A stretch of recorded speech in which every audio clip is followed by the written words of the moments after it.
بسم الله الرحمن الرحيم وما كان الله ليضل قوما بعد إذ هداهم حتى يبين لهم ما يتقون إن الله بكل شيء عليم إن الله له ملك السماوات والأرض يحيي ويميت وما لكم من دون الله من ولي ولا نصير لقد تاب الله على النبي والمهاجرين والأنصار الذين اتبعوه في ساعة العسرة من بعد ما كاد يزيغ قلوب فريق منهم ثم تاب عليهم إنه بهم رؤوف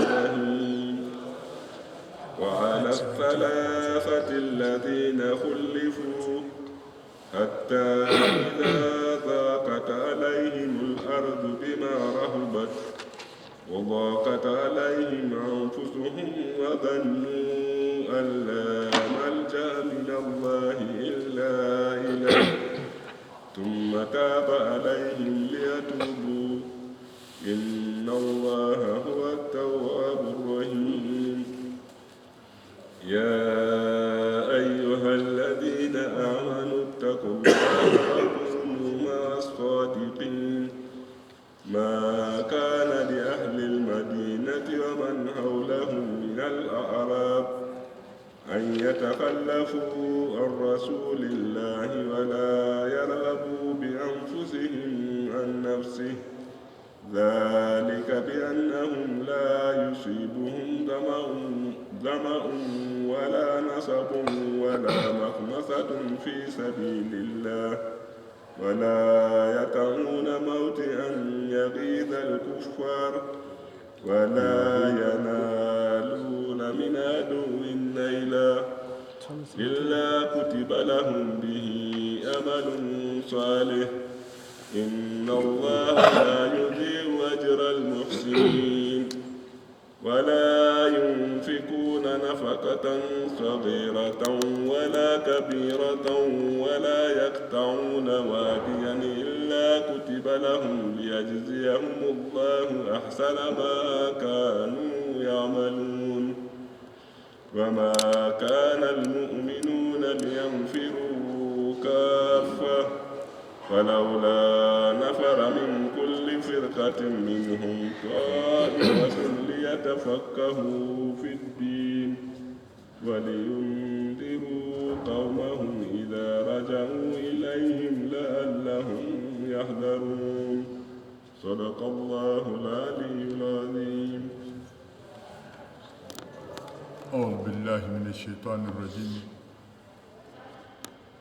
بسم الله الرحمن الرحيم.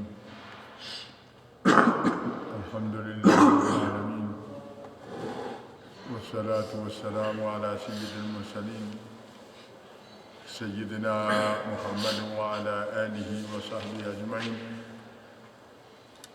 قال عليه الصلاة والسلام إن أحسن الحديث كتاب الله وخير الهدي هدي محمد صلى الله عليه وسلم وشر الأمور محدثاتها وكل محدثة بدعة وكل بدعة ضلالة وكل ضلالة في النار.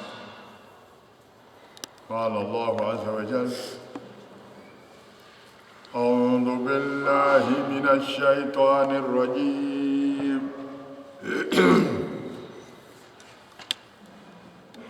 وما كان الله ليضل قوما بعد إذا هداهم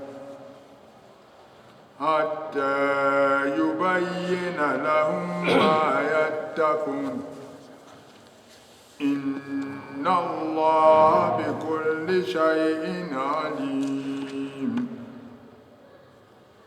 إن الله له ملك السماوات والأرض يحيي ويميت وما لكم من دون الله من ولي ولا نصير. صدق الله.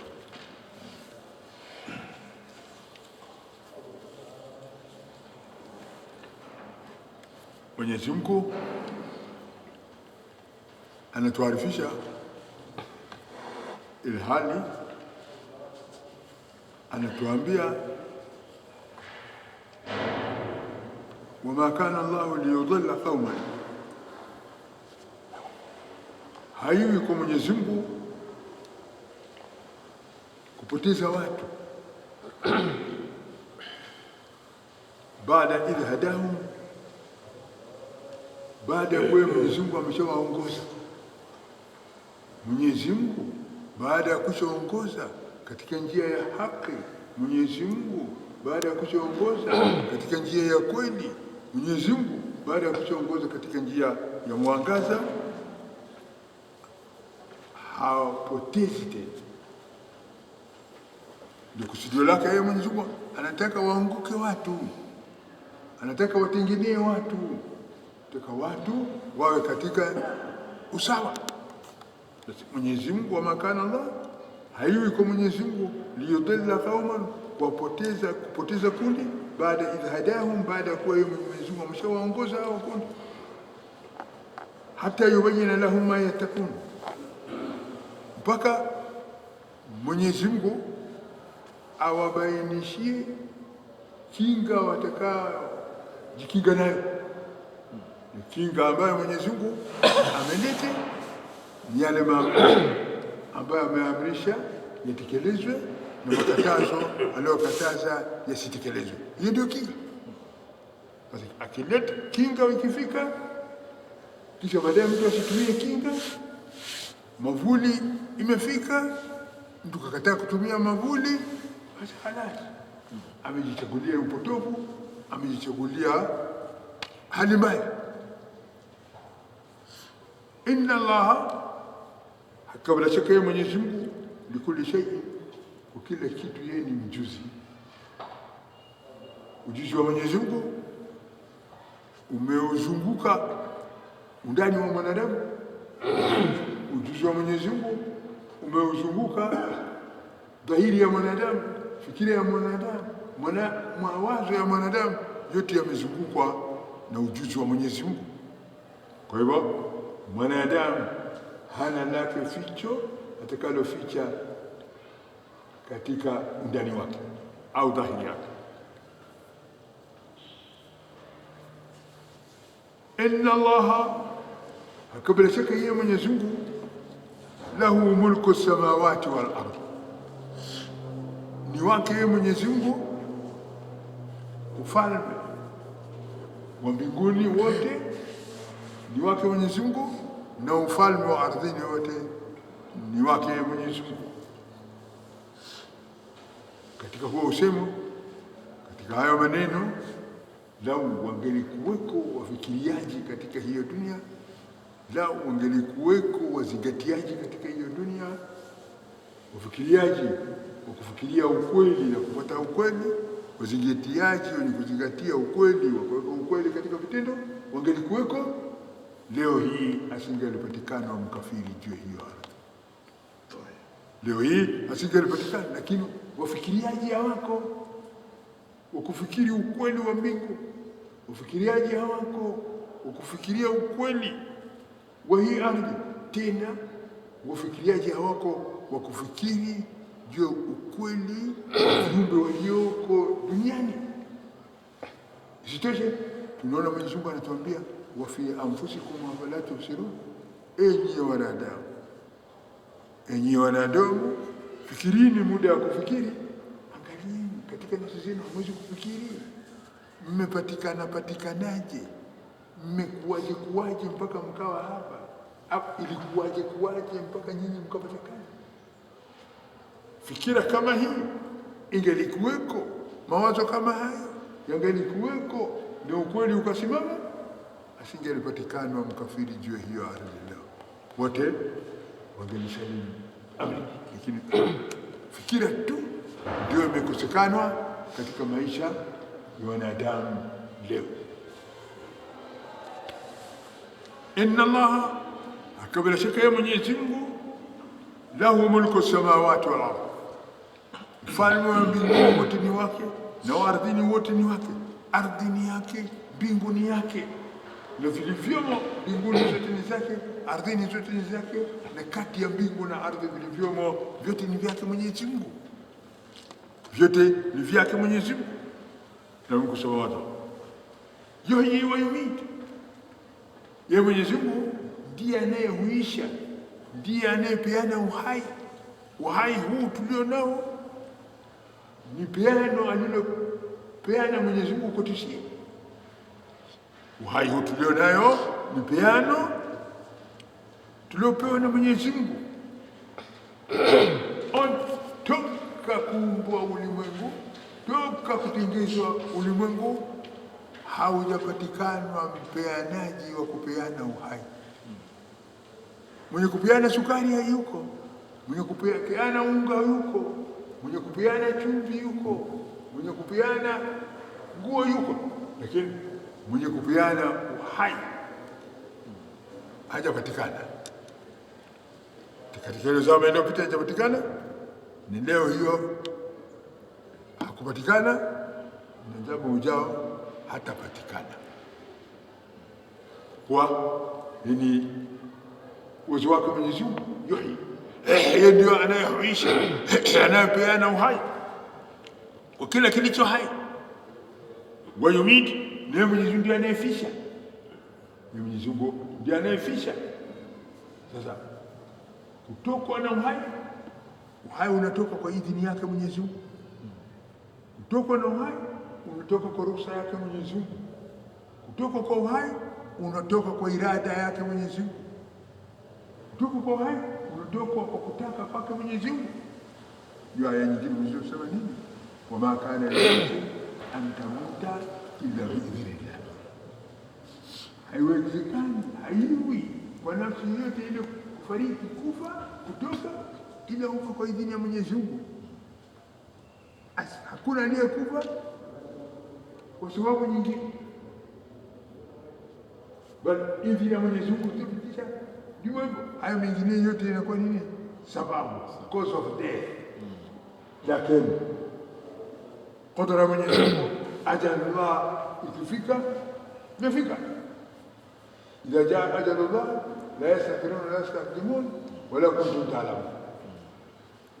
Ikija ajali ya Mwenyezi Mungu inapita tu, hamwezi kuiakhirisha, hamwezi kuitanguliza, hamwezi kuizuia, ni japokuwa majua. Haya, yuhyi wa yumiitu, yeye ndiye anayehuisha, ndiye Mwenyezi Mungu ndiye anayefisha. Ndio hayo unamkuta mtu mwenye kutekeleza sala 5 kila siku, kila moja katika wakati wake, unamkuta haachi kuwa mwenye kutamka hilo tamko. Kila anapomkabili Mwenyezi Mungu, Allahu akbar, Allahu wajhiya, Allah wajjahtu wajhiya lilladhi fatara as-samawati wal ardh hanifan musliman wama ana minal mushrikin inna salati wa nusuki wa mahyaya wa mamati. Ushahidi wetu katika nini? Mahyaya wa mamati. Mtu anategemea uhai wangu uko katika miliki yako ya Allah, mamati, kifo changu uko katika miliki yako ya Allah. Yaani sina langu uwezo juu ya uhai wangu, sina langu uwezo juu ya kifo changu, bali irada na matakwa na kuachia ya Allah, kama nilivyosalimu uso wangu kwako ya Allah. Ndivyo hivyo inavyosalimishwa mambo kwa Mwenyezi Mungu. Ya Mwenyezi Mungu yuhyi wa yumiitu, anahuisha na anafisha. Wama lakum min duni llahi min waliyyin wala nasir. Kisha Mwenyezi Mungu anawaambia wanadamu, ya Mwenyezi Mungu anawaambia wanadamu, anawaambia watu, anawaambia nini? Kuwa wama lakum, hamna nyinyi. Hapo mtasema tunayo. Mwenyezi Mungu hamna. Nasema tunayo. Nasema Mwenyezi Mungu wama lakum, hamna nyinyi min duni llahi, badala ya Mwenyezi Mungu, min waliyin, mlinzi. Hamna nini? Mlinzi badala ya Mwenyezi Mungu hamna. Ukiweka bodyguard huna ulinzi, ukiweka home guard huna ulinzi, ukiweka security fence huna ulinzi, ukiweka iron bars door huna ulinzi, mwango wa chuma, dirisha ya chuma, chumba cha chuma, bado anakuambia Mwenyezi Mungu nini? Huna ulinzi. Lakini kuna pale uko panaitwa Buckingham Palace, boma yake ile ya chuma, alikuwa kwa Mheshimiwa George, alikuwa kotani huko mgonjwa, ana fight for his life, madaktari 24 wamemzunguka, lakini ifika wakati George alisalimu amri ya Benjamin, atakaandika ripoti hizo kufariki nani wote wako, lakini alipofariki hakuna ajuaye amalizika namna hiyo. Pamoja na kuwa fence ile ground iko mbali huko kabisa ya chuma, kisha fence ya mawe iko ndani, kisha fence ya wall iko, kisha fence ya home guard iko, kisha fence ya bodyguard yote haya yako, lakini maisha yamelima. Ndio Mwenyezi Mungu hapa anasema nini? Wama lakum min dunillahi min waliyin, kaeni wanakukaa, ishini wanakuishi katika hiyo dunia, ma lakum, hamna nyinyi, min waliyin, wali hamna wako nini, wakualia hamna, wala nasirin, wala hamna wakuwasaidia, hamna wakuwasaidia. Ndio Rasul sallallahu alaihi wasallam anatuambia, wa idha sta'anta fasta'in billah, wewe ishi muda ya kuishi. Ukitaka kuomba msaada, ukitaka kuomba msaada, omba msaada kwa nani? Ista'in billah, omba msaada kwa Mwenyezi Mungu.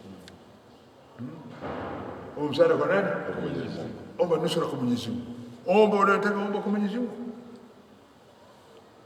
Lakini mbio zote wanadamu wanakimbia, watu wanakimbia, mimi ninakimbia, wewe unakimbia, sisi tunakimbia, mbio ya kwenda kuomba kwa watu.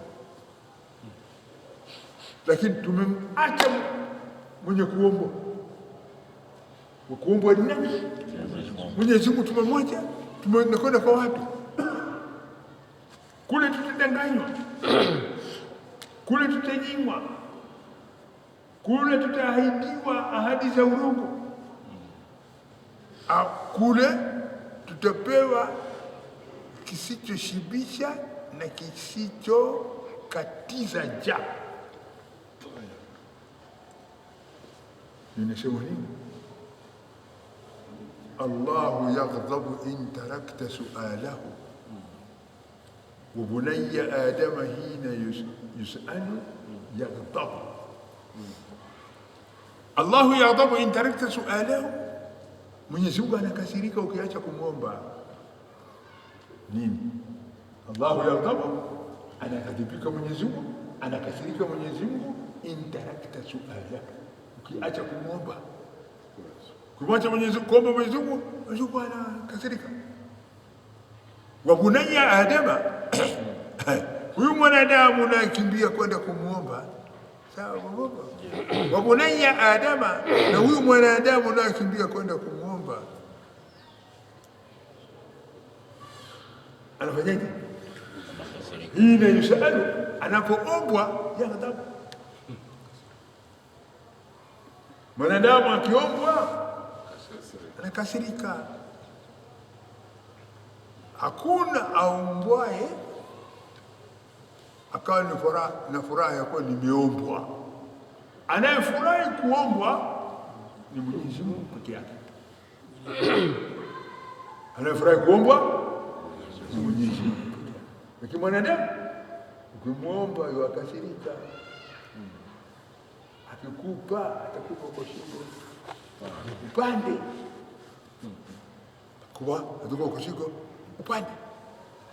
Ndio Allahu yaghdhabu in tarakta su'ala, Mwenyezi Mungu ukasirika usipomwomba, ukiacha kumwomba. Wa bunayya Adama, mwanadamu hina yusalu, anapoombwa yaghdhabu, ukasirika. Na ndio Mwenyezi Mungu anawaambia in yansurukum Allah fala ghaliba lakum wa in yakhdhulukum faman dha alladhi yansurukum min ba'di. Hebu tazama maneno Mwenyezi Mungu. Tunajua semeni in yansurukum Allah, akiwasaidia Mwenyezi Mungu, fala ghaliba lakum, hakuna wa kuwashinda. Mwenyezi Mungu akiwa ndio msaidizi wenu naye akawasaidia, hapana wa kuwashinda, fala ghaliba lakum. Wa in yakhdhulukum, na Mwenyezi Mungu akiacha kuwasaidia, Mwenyezi Mungu akiwaacha na mali zenu, Mwenyezi Mungu akiwaacha na elimu zenu, Mwenyezi Mungu akiwaacha na uwezo wenu, Mwenyezi Mungu akiwaacha na heshima zenu, waman dha alladhi yansurukum min ba'di, baada ya Mwenyezi Mungu nani atakayewanusuru? Bila shaka huyu mwanadamu anajua atakayemnusuru, na tegemeo lake anajua mwanadamu. Kama vile hayuko na Mwenyezi Mungu, sasa anafikiri mwanadamu tegemeo lake labda ni vyake, anafikiri mwanadamu tegemeo lake labda ni vyake, basi anajua. Na ndio Mwenyezi Mungu ameleta formation hiyo, maneno yake kusema yake mvile kwa swali, labda anajua huyu mwanadamu kwa yeye mwanadamu too much knows, anajua mengi, labda yamo ndani ya moyo wake na fikiria yake na dhana yake wengine au mwingine. Anaweka yansurukum Allah, akiwasaidia Mwenyezi Mungu, fala ghaliba lakum, hamna nani wa kuwasaidia. Nilikuwa fikira timamu, mawazo tamamu, akili timamu, tukimbie kwa Mwenyezi Mungu. Twende kwa Mwenyezi Mungu, tuachane na dhuluma, tuachane na madhambi, tuachane na uasi na nini na nini, twende kwake tumkabili. Ya Allah, tumeacha uliotuambia yote, sasa tunataka kitu fulani. Kwa kuwa Mwenyezi Mungu la yahdi al-qawma adh-dhalimin, Mwenyezi Mungu haongozi kundi la watu madhalimu. Mwenyezi Mungu anaongoza watu waadilifu, ndio green light iko ya kupita kufika kwake na makubaliano yake. Na tusipotaka wacha madhalimu na nini, tukakuendelea na dhuluma na kumwomba Mwenyezi Mungu, basi shida tabu jiki tutakuwa ndio tuwaongelea katika bahari hii. Ndio anatuambia Mwenyezi Mungu, wa malakum, hamna nyinyi watu min duni la, badala ya Mwenyezi Mungu, min wali mlinzi au walinzi, hamna nyinyi. Kateni tamaa na kuwa mnayo walinzi, hamna, wala nasiri, wala hamna nyinyi msaidizi wa kusaidia badala ya nani? Min Allah, badala ya Mwenyezi Mungu, min duni la, badala ya Mwenyezi Mungu hamna msaidizi. لقد تاب الله على النبي والمهاجرين والأنصار الذين اتبعوه في ساعة العسر من بعد ما كاد يزيغ قلوب فريق منهم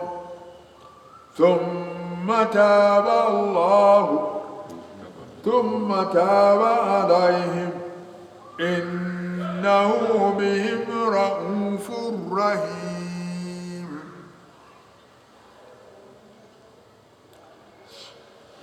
صلوات الله عليه وسلم.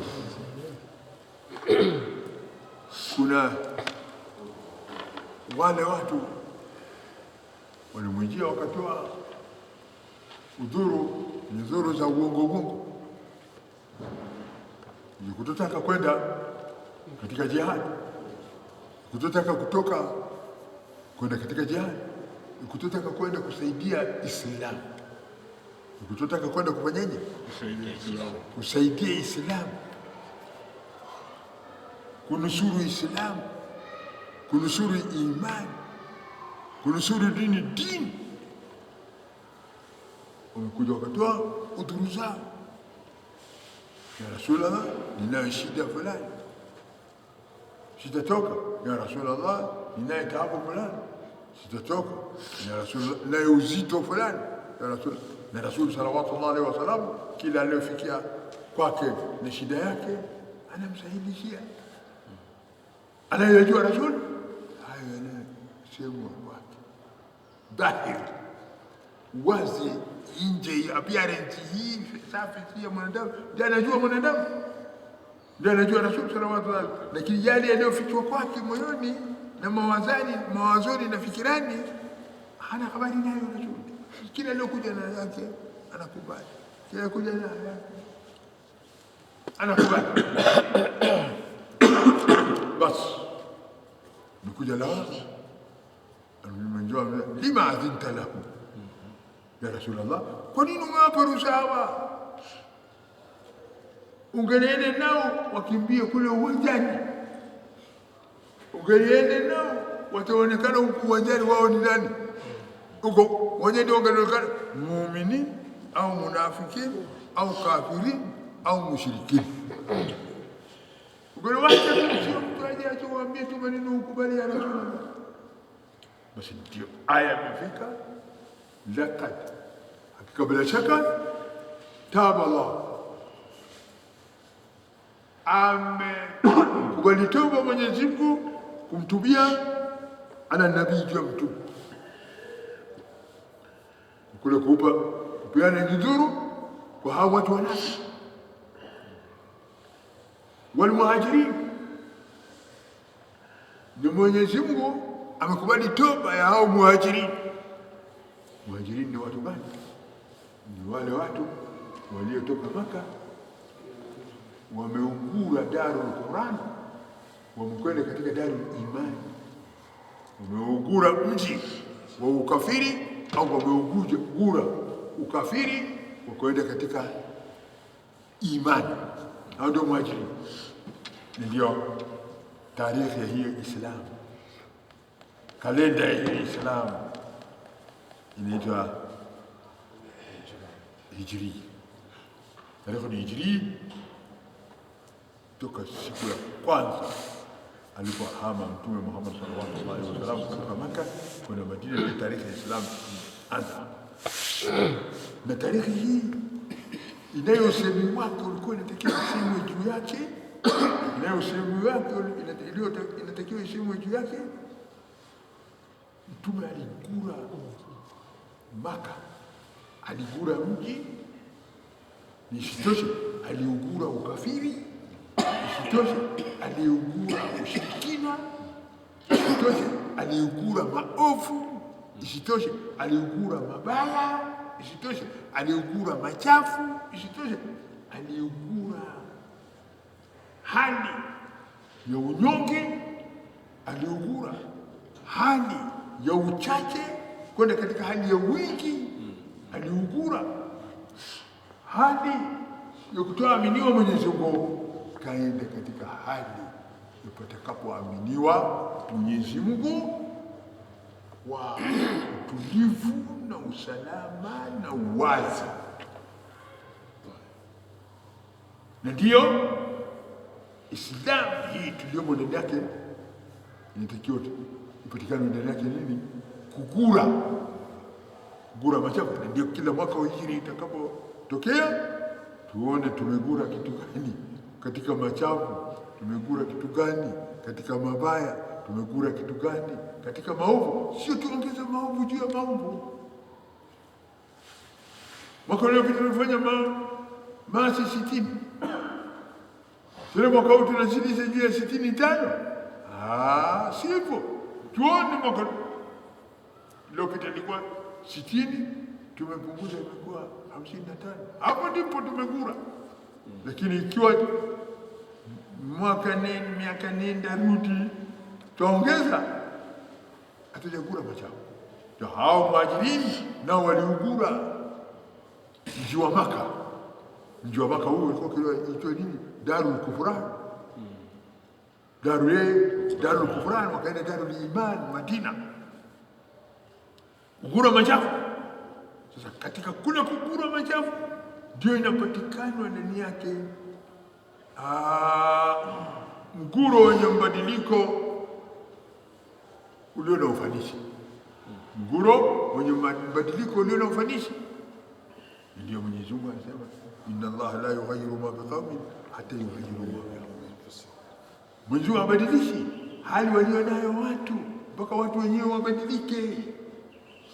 Tukiwa tutaki kuacha madhambi maasi, tutaoza katika madhambi, tutaoza katika maasi, kwa kuwa hatujaweka nia ya kuiacha madhambi. Na innamal a'malu binniyat, wakasema vitendo vyote havivi ila kwanza tuweke nia. Kama nia hapana, ufanyishi hapana. Nia hapana, maendeleo hapana. Nia hapana, kile tunachotaka hakitakuwa, kwa kuwa hatujaweka nini? Nia. Hatujaweka nini? Nia. Ndio bwana nimwambia twende kwako tukanywe chai, akaniambia sijaweka nia. Sikuweka nia. Wende kwangu uje kwangu unywe chai. Tukasema kweli. Sijaweka nia, niko kukaribisha uje unywe chai. Sasa mpaka weka nia. Kuweka nia ndio kweli. Lakini hajaweka nia, hapata patikani wakati. Sawa. Mkweli huyu. Basi Almuhajirin ni wale watu waliougura Maka wakaenda Madina, waliougura ukafiri, ushirikina, maovu, wakaenda Madina katika Darul Iman, nyumba ya uaminifu, nyumba ya iman, mji wa iman. Hawa Mwenyezi Mungu aliwasema wala Ansar. Na hao maansar, Ansar ni watu gani? Ni watu wa Madina, ndio wanaitwa Ansar, kwa kuwa wao waliosaidia Mtume, wao waliosaidia hao Muhajirin, wao walisaidia dini hao Ansar. Sasa Mwenyezi Mungu, Mtume mwenyewe, Mwenyezi Mungu alikubali toba yake. Muhajirin, Mwenyezi Mungu alikubali toba zao, na Ansar, Mwenyezi Mungu alitaba wao, alikubali toba zao. Wala Ansar alladhina, wale watu ambao ittabauhu, walimfuata Mtume fi saati al-usrati, katika saa za shida, wakati wa shida, wakati wa taabu, wakati wa dhiki. Wakati wa shida Mwenyezi Mungu amewasamehe hao watu waliomfuata Mtume katika wakati wa shida. Aliwasamehe hao watu waliomfuata Mtume sallallahu alaihi wasallam katika wakati wa taabu. Aliwasamehe hao watu ambao walimfuata Mtume katika wakati wa dhiki. Hiyo wakati wa dhiki ndiyo vita vya Tabuk, ni jihad ya Tabuk. Walimfuata Mtume, njaa, joto, kiu, vipandwa, lakini baadaye fardhi imetokea, tumalizike kule katika wacha twende tukamalizike wapi? Uko katika fardhi. Hawa watu itabau waliomfuata Mtume fi saati al-usra, katika wakati wa dhiki na shida na taabu na njaa, Mwenyezi Mungu amewasamehe hawa watu. Mungu amewasamehe hawa watu. Min baadi ma kada yazigu qulubu fariq, baada ya kuwa ilikuwa karibu kumili kugeuka nyoyo ya kundi miongoni mwa kundi ya hawa watu. Dhiki, taabu na shida kubwa ilikuwa karibu kumili, karibu kugeuka, na hawakugeuka. Lakini ilikuwa imefika katika ukingo, mahala ambapo akinyanyua mguu na mlio ameshabadilika, lakini hawakubadilika. Nini? Walikaza roho, walikaza moyo, walikaza hali. Walisema nini? Mwishidu hela